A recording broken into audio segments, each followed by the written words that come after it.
In the name of the Father, and Son, and the Holy Spirit, one God. Amen.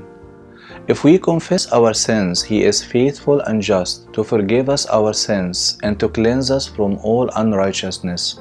1 John chapter 1, verse 9. When we speak of the sacrament of confession, we are not being theoretical. All those who practice confession faithfully and correctly experienced its practical benefits. Not only spiritually, for we receive the gift of forgiveness of sins which we cannot get through any other way, but also psychologically, for we have a need to express our shortcomings, seeking advices, especially in such a world full of problems and issues, and that can affect us psychologically in a positive way. Also socially, since confession relieves us psychologically, then we become more cheerful toward life and people, and even physically, for we know from the Bible that sin can be the cause of some physical illnesses, as in the case of the sick man of Bethesda in Book of John chapter 5 verse 14, and also as our church teaches us, when we pray for the sick person to whom the priest will perform the sacrament of unction of sick, he should confess his sins first. Hence, confession cures the spirit as well as the soul and the body, and frees those who are tied with the consequences of sin. St. John in his first epistle is addressing the Christians, saying if we confess our sins, and confessing our sins takes at least 3 steps. The first step in confessing our sins is acknowledge. If we confess our sins means if we admit our sins, taking full responsibility of our wrongdoings, not defending ourselves by finding excuses and blaming others. And if we affirm we are guilty, acknowledging our sins, then the Lord is faithful to His promise of mercy and just to forgive our sins and cleanse us from all unrighteousness. And all here gives assurance and comfort. In verses 8 and 10 of the same chapter 1, St. John indicates that if we say that we have no sin, we deceive ourselves and the truth is not in us. If we say that we have not sinned, we make Him a liar, and His word is not in us. If we think that we do not sin or we do not need to repent or confess our sins, then we consider ourselves righteous. Thus, 1. We deceive ourselves, for we ignore the truth of our weakness and that we are susceptible to fall in sin any time. 2. The truth is not in us, for the truth reveals to us our reality. 3. We make Him a liar, for we accuse God Himself, who emphasizes that there is none righteous, no, not one, as in Romans 3 verse 10. And for all who have sinned and fall short of the glory of God, as in Romans chapter 3 verse 23. For His word is not in us, for this is the word of God and His commandment to pray, forgive us our sins. St. Augustine said, the one who thinks that he has no sin does not receive forgiveness. The second step in confessing our sins is repent. Acknowledging and admitting our sins is the first step towards repentance. Being sincerely sorry for my sin should precede confession. That's why the sacrament of confession in our Coptic Orthodox Church is called the sacrament of repentance and confession. Therefore, repentance is an important step in the sacrament of confession. The confessor should feel that he has sinned against God who loved him. He comes with a humble heart to ask forgiveness, asking God for help and strength. David the prophet said in Psalm 38 verse 18, "For I will declare my iniquity, I will be in anguish over my sin." And Jeremiah the prophet said, chapter 3, verse 21, "A voice was heard on the desolate heights, weeping and supplications of the children of Israel, for they have perverted their way, they have forgotten the Lord their God." So a perfect confession is accompanied by true repentance, which needs preparation before going to confess. This preparation is called self-examining. To sit in a quiet place, examine yourself, compare how many blessings God has given you with how many times you have denied Him. Remember St. Peter's words in his first epistle, chapter 4, verse 18, "If the righteous one is scarcely saved, where will the ungodly and the sinner appear? And say in your heart, yes, where shall I, a sinner, appear?"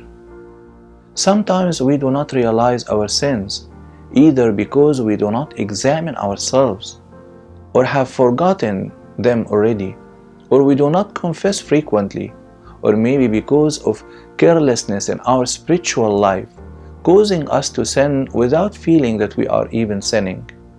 In this case, we have to pray to God, asking the Holy Spirit to shine the light of His grace upon us, and pray with St. Augustine saying, "Lord, grant that I know who you are and who I am." In your prayer, speak to God in detail. Talk to Him in a singular form, not plural, for this will make you sense your mistakes more, instead of feeling that others also do the same mistakes. The third step in confessing our sins is to confess. Someone may ask, well, I acknowledge my sins, I offer repentance, but then why don't I confess them to God directly instead of a priest? Let me ask you, did the Lord Jesus Christ just utter some words when He gave His disciples the authority to forgive and retain sins? In book of John, chapter 20, verse 23, He told them, "If you forgive the sins of any, they are forgiven them. If you retain the sins of any, they are retained." And in book of Matthew, chapter 18, verse 18, "Assuredly I say to you, whatever you bind on earth will be bound in heaven, and whatever you loose on earth will be loosed in heaven." The book of Acts even tells us about those who became Christians during the apostolic time in Acts chapter 19, verse 18, "And many who had believed came confessing and telling their deeds." Since the first century, the Church lived according to this concept of confession to a priest, as our early Church fathers taught us. Pope Athanasius the Apostolic says, "As a baptized person is enlightened by the grace of the Holy Spirit, likewise, through the priest, the penitent receives forgiveness of sins by the grace of Christ." Saint Gregory of Nyssa says, "Pour before me a fountain of many tears, and I will do with you the same act." Consider the minister of the Church a spiritual father and reveal to him all the secrets of your souls, as the sick person reveals his hidden wounds before the doctor so you may be healed. Someone else may say, "Well, I am shy and anxious that my father of confession will change his opinion of me. He will despise me." It's not true, for the Father never despises his son or daughter. The priest is not an angel descended from heaven, but he is a human who has his weaknesses as a need for repentance and confession as well. He has a father of confession too. Yes, this could be one of the main factors that hinder some people from confession, which is being shy of admitting their sins in front of the priest. But we have to overcome this for the sake of all the benefits of confession. We are not shy when we sin in front of God. Why then do we become shy now to admit our sins in front of God's man? Joshua, the son of Sirach, in chapter 4, verse 31, advises us, "You should not be ashamed to confess your sins." Someone else may ask what to confess exactly. Sometimes I don't find words for confession. I repeat what I say in my confession, maybe for months and years. What should I say in my confession? Think about the following illustration. Can you imagine a bride who asks her parents or her friends to tell her what to say to her beloved groom?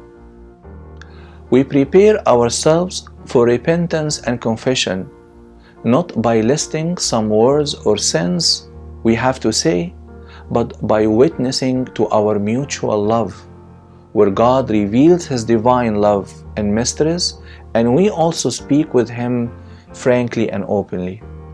The Church Fathers teach us that in this moment of repentance and confession, we enter our bridal chamber. Through the work of the Holy Spirit, we hear the voice of our heavenly groom who calls us to be united with Him. We speak with Him not as criminals before the judge trying to give excuses and to justify our wrongdoings, but we speak with Him as a bride with her groom. Saint Macarius the Great once asked the devil how well he was doing with the monks in the desert. The devil answered, "Very badly. Every evil thought I tell them they confess to their priest except one monk, who is my friend, because he never confesses his thoughts to the priest." Saint Macarius went straight to advise the monk to confess all his thoughts to the priest. The monk obeyed. Later, Saint Macarius met the devil and asked him, "How well are you doing?" The devil answered, "Very badly. Even that friend of mine is no longer my friend." If we confess our sins, He is faithful and just to forgive us our sins and to cleanse us from all unrighteousness.